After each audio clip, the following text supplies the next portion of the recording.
resumo da semana, feito por Ellen White, diz o seguinte: muitos são incapazes de fazer planos definidos para o futuro. Sua vida é incerta. Não conseguem discernir o desfecho dos acontecimentos e isso enche-os por vezes de ansiedade e inquietação. Então, essa é a nossa realidade. Às vezes a gente faz planos para o futuro, mas esses planos que a gente faz não são fruto de a gente saber o que vai acontecer amanhã.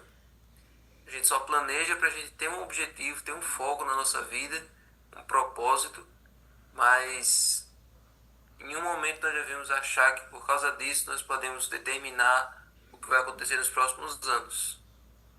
Porque devemos nos lembrar de que a vida dos filhos de Deus no mundo é uma vida de peregrinos.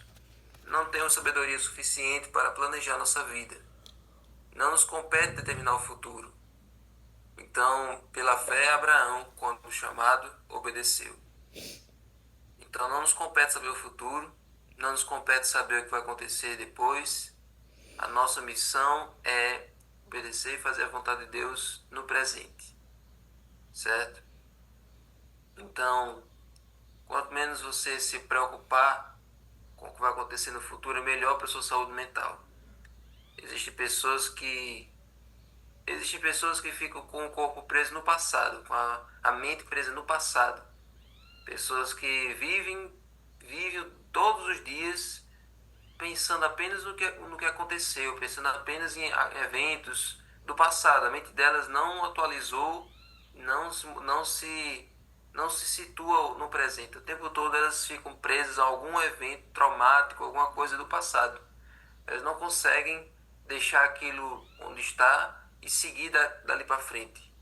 Então, existem pessoas presas nesse excesso do passado na vida delas.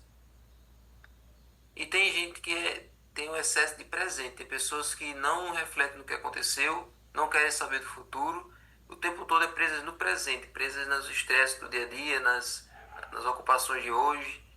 E não pensam nas implicações que aquilo vai ter depois. Então, as pessoas com excesso de passado, elas geralmente enfrentam depressão. E as pessoas que com excesso de presente, elas geralmente enfrentam o estresse. E tem as pessoas que pensam muito no futuro. Essas pessoas, elas ficam tentando antecipar o que vai acontecer, ficam se preocupando com antecedência sobre coisas que nem existem ainda. Tá tudo nos projetos, tá tudo nos planos dela, mas é que nem chegou a acontecer. E a pessoa já vem sofrendo por antecipação. E assim, essas pessoas deixam de viver a vida delas hoje para se preocupar como elas vão viver amanhã. Então, excesso de futuro se chama ansiedade. Claro que existe ansiedade doença e existe ansiedade de a pessoa se preocupar com o futuro, com excesso. Então, depressão é excesso de passado, estresse é excesso de presente e ansiedade, quando não é a doença da ansiedade, é excesso de futuro. Então, a gente não pode discernir o desfecho dos acontecimentos, a gente não sabe até onde aquilo ali, para onde é que aquilo vai. A gente não tem essa sabedoria para planejar a nossa vida. Lutero dizia, a gente tem que sempre repetir essa frase para nós mesmos, é que nós devemos fazer planos, nós devemos estar com a nossa mente, nossa vida espiritual em dia, a nossa consciência da nossa salvação em dia, caso Jesus voltasse hoje. Eu devo estar com a minha mente feito um exame de consciência, eu tenho que estar com a minha vida em dia, pedir perdão dos meus pecados, tenho que me entregar a Cristo todo dia como se ele voltasse hoje, mas fazer planos, projetos e sonhos como se Jesus fosse voltar daqui a 200 anos. Então estude, trabalhe, se case, conquiste a sua casa, tudo isso pensando como se Jesus fosse voltar daqui a muito tempo. Mas espiritualmente, no seu dia a dia, prepare-se para a volta dele hoje. Para que caso ele venha hoje, você não consiga realizar seus planos, mas que seu coração esteja entregue a ele. Que você esteja em missão, que você esteja fazendo a vontade dele, em obediência à lei dele, certo? Então, esse é o segredo para a vida do cristão, para ele não ficar preocupado demais com o futuro. Existem cristãos, existem adventistas que ficam às vezes preocupados com os eventos finais, preocupados com a questão da vida no campo, como é que eu vou sair da cidade para a zona rural, como é que eu vou sobreviver à perseguição, como é que vai ser esse negócio de não comprar nem vender, como é que a gente vai é, aguentar esse período da perseguição. Tem pessoas que se preocupam com os eventos finais, sendo que em todos os momentos de perseguição do povo de Deus, Deus sempre esteve presente, Deus sempre cuidou do seu povo, não deixou faltar nada. Então, mesmo Deus que cuidou no passado, vai cuidar do seu povo nos eventos finais, nos momentos antes da volta de Jesus. Então, não se preocupe com o seu futuro, não se preocupe com o futuro da igreja de Deus, não se preocupe com o futuro da terra, porque tudo, todo o tempo inteiro, todo o tempo do mundo está nas mãos de Deus. O passado, o presente e o futuro. Ele sabe o fim desde o princípio, como a música disse. Então aprenda a descansar. Aprenda pela fé, assim como Abraão, quando chamado, obedeceu. Faça a vontade de Deus e deixe que ele faz o resto. Então, Cristo em sua vida na terra não fez planos para si mesmo. Aceitou os planos de Deus a seu respeito e dia após dia o Pai o fazia conhecer desses mesmos planos. Olha aí, nós devíamos depender de Deus de tal maneira que a nossa vida pudesse ser a simples realização da sua vontade. Olha que texto interessante.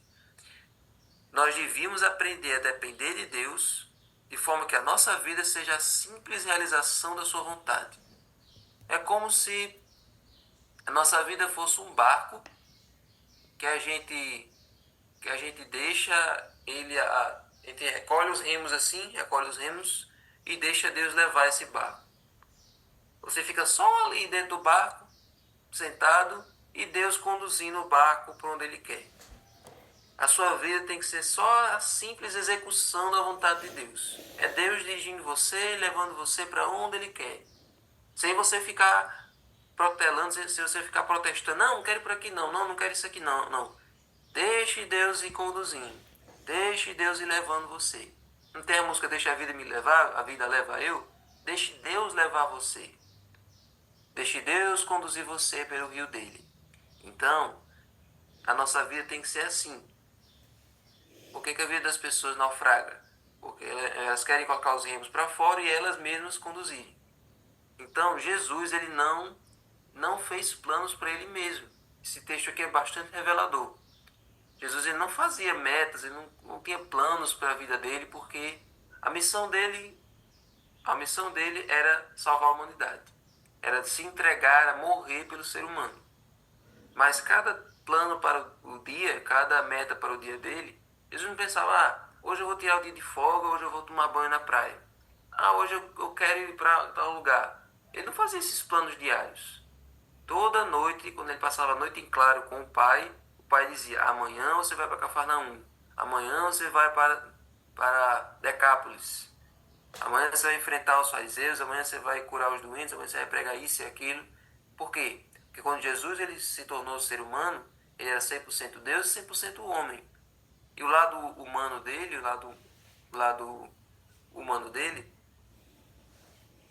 algumas coisas, ele preferiu não saber.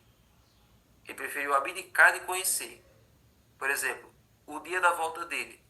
Lá em Mateus 25, ele diz para os discípulos assim, porque aquele dia, a respeito daquele dia, a hora ninguém sabe, nem os anjos do céu, nem o Filho, senão o Pai.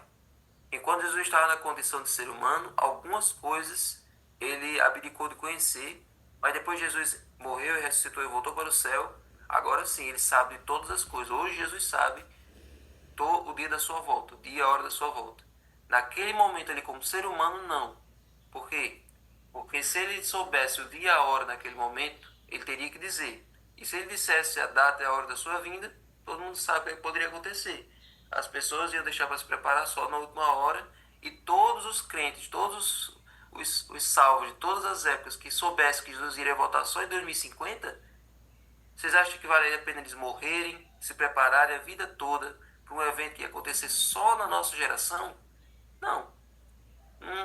Um crente, uma pessoa lá da Idade Média, ia morrer na fogueira, ia morrer na estaca, sabendo que Jesus só iria voltar quase 2000 anos depois. Então Jesus não disse a data e a hora da sua vinda, para que cada cristão se preparasse como se ele voltasse na sua época. Sei que vai voltar bem mais para frente. Então, na sua fase humana, Jesus abdicou de saber de algumas coisas, também para ilustrar que nós, como ser humano, nós não sabemos de nada e dependemos da onisciência de Deus. Confiando na onisciência de Deus, nós ficamos descansados. Então, o filho confiava na onisciência do pai e todos os dias Deus revelava para ele o itinerário do dia, as palavras que ele ia dizer, porque na fase humana ele preferiu confiar inteiramente no pai, assim como nós devemos fazer. Então, isso é bastante interessante e delicado a gente aprender sobre a natureza humana de Jesus. Ele aceitava os planos de Deus a seu respeito e dia a dia o Pai o fazia conhecer esses mesmos planos. Entendeu? Então, se Jesus fazia isso, quanto mais nós devemos fazer. Confiar na onisciência e na sabedoria do Pai para o nosso dia. A gente não. Aí muitas pessoas vão por dia sem falar com Deus. Aí acha que sabe das coisas. Jesus que era Jesus, precisava do elo, precisava da ligação, e nós? Muitos planejando um futuro brilhante sofrem um desastre completo. Deixemos que Deus faça para nós os planos dele. Deus não conduz jamais seus filhos de maneira diferente da que eles mesmos escolheriam se pudessem ver o fim desde o princípio e discernir a glória do propósito que estão realizando como seus colaboradores. Então, se Deus pegasse você e mostrasse a linha do tempo da sua vida, do seu nascimento até a sua morte, cada decisão e cada consequência, cada caminho que você tomou e cada destino que você escolheu, cada pessoa com quem você se relacionou e cada resultado que aquilo teve, e você agora olhasse a sua vida todinha assim diante de você, você realmente olha para Deus, realmente, Senhor, aqui eu fiquei duvidando, só que mais um pouquinho para frente deu tudo certo. Aqui eu fiquei questionando o Senhor naquela noite, perguntando: Deus, por que o Senhor deixou isso? Por que o Senhor fez isso? Aí, pouco tempo depois, aquilo que eu questionei, aquilo que eu fiquei perguntando, no instante se resolveu. Então, realmente, Senhor, o Senhor foi justo, o Senhor sábio, me perdoa por ter sido tão presunçoso, tão atrevido de querer questionar os teus planos para a minha vida. Muito obrigado, Senhor. Então, se Deus fizesse isso com todo mundo, a gente não iria questionar mais. E para que a fé? Para que acreditar no que a gente não vê se Deus pudesse mostrar a nossa vida diante de você? Então, o segredo é, mesmo sem Deus mostrar a sua vida diante de você, mesmo sem Deus mostrar a linha do tempo dos acontecimentos daqui para frente na sua vida, você precisa confiar nele. Você precisa depositar a sua confiança, a sua crença, toda a sua fé nele, mesmo sem você ver o que vai acontecer para frente. Mesmo sem você ter essa reunião particular com ele para ele mostrar o seu futuro. Confie que ele vai conduzir você ao final feliz. Confie naquele que não pode errar. Confie naquele que guardou o seu povo no passado e que vai guardar o seu povo no futuro. Deixe de ser afobado. Deixe de querer passar os pés pelas mãos. Então, confie nele. Deixe que ele resolve. Deixe ele conduzir a sua vida. Conduzir o barco. Recolha o remo e deixe ele conduzir. A gente sempre canta, né? Solta o cabo da nau, toma o remo nas mãos. Mas nesse caso, recolhe os remos e deixe ele conduzir a embarcação. Então, esse é o segredo para uma vida mais feliz. Confiar inteiramente em Deus. Deixar que ele faça parte dele. Amém? Então, se nós pudéssemos ver o futuro, nós não exerceríamos a fé. A fé é exercida justamente pelo fato de a gente não poder ver. Até que um dia nós possamos ver ele face a face. E no milênio, nós vamos comprovar o quanto ele foi justo.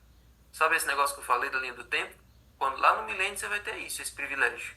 quando você estiver lá no céu, já na glória, já tiver lá tudo resolvido, quase tudo, né? Porque depois do milênio ainda tem que eliminar o mal de vez. Mas tudo para nós, o sal já vai estar resolvido. Lá no milênio você vai poder falar com Deus, Deus, realmente Deus, eu queria ver o registro da minha vida. E você, Deus vai mostrar, tá aqui, ó. Vamos acelerar para cá, vamos. Aí Deus leva você para esse ponto. Aí você, realmente, Senhor, o Senhor é bom, sua misericórdia dura para sempre, o Senhor é fiel. Nesse ponto aqui eu duvidei e nesse ponto aqui eu duvidei da tua fidelidade, mas o Senhor sempre se mostrou ser bom, o Senhor sempre se mostrou ser amor, eu é que falhei. No milênio você vai ter essa oportunidade. Então, que nós possamos exercer a fé hoje, enquanto estamos aqui nesse mundo, enquanto a nossa vista é turva, enquanto a gente não pode ver o passo à nossa frente. Confie naquele que já morreu por você e que já determinou o fim da sua história, aquele que já viu o fim da sua história e quer conduzir você para perto dele no final de tudo. Amém? Amém. Senhor Deus, muito obrigado, Senhor, pela lição de hoje. Muito obrigado, Senhor, pelas maravilhas que nós aprendemos em Tua Palavra. Sim, Te Deus. pedimos que essa confiança, essa certeza de que o Senhor vai conduzir tudo, esteja no coração de cada um de nós. Sim, Deus. Assim nós vamos sofrer menos, assim nós vamos ter mais, assim nós vamos ter mais segurança no nosso dia a dia, porque nós cremos num Deus, nós já ouvimos os passos de um Deus que se aproxima e confiamos em sua proteção. Amém. Fica conosco. Agora abençoe o estudo do livro, prepara-nos para o sábado. Em nome de Jesus. Amém. Amém. Eu pedi água, você não ouviu, Davi?